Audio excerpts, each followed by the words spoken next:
Parce que la malédiction générationnelle, c'est une malédiction que l'ennemi va coder dans la loi du sang. Et une fois que c'est la loi du sang qui parle, peu importe tous ceux qui naissent, ils vont avoir la même malédiction générationnelle. Or, la malédiction générationnelle, c'est plutôt la loi qui a été créée pour créer une sorte de génération.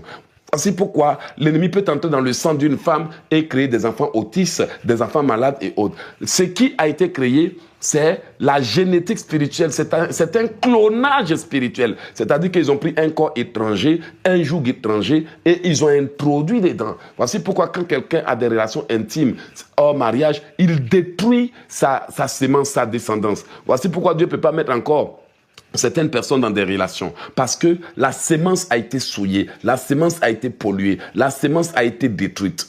Par le simple fait d'avaler la sémence des hommes, avaler le sperme, tout, elles ont pourri l'intérieur.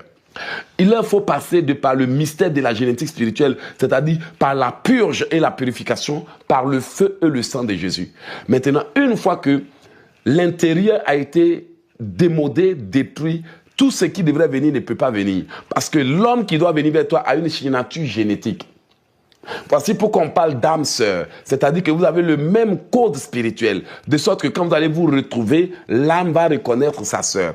Mais quand le diable vient souiller et marquer l'âme, l'âme est marquée. Donc quiconque vient ne te reconnaîtra pas. Il n'y aura pas de fusion. Tu peux voir un homme qui t'aime bien, mais toi tu ne ressens rien parce qu'il y a une barrière génétique. Maintenant, imaginez que de nombreuses personnes ne savent pas qu'il y a un travail que l'ennemi fait dans les gènes. Il te donne à manger, il te donne à boire, il travaille dans l'homme intérieur. Ils envoûtent l'homme intérieur. C'est ce qu'on appelle l'envoûtement. Or, c'est quoi l'envoûtement?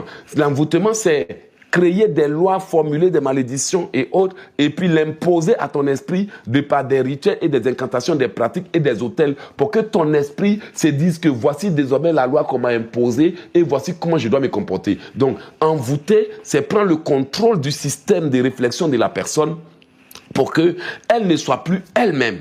Maintenant, elle est maintenant sous le pouvoir de la personne qui l'a envoûtée, qui l'a occulté. Maintenant, cette personne qui t'a dit que tu ne vas jamais réussir, ces paroles qu'elle a dites sont ces paroles qui dirigent tes actions.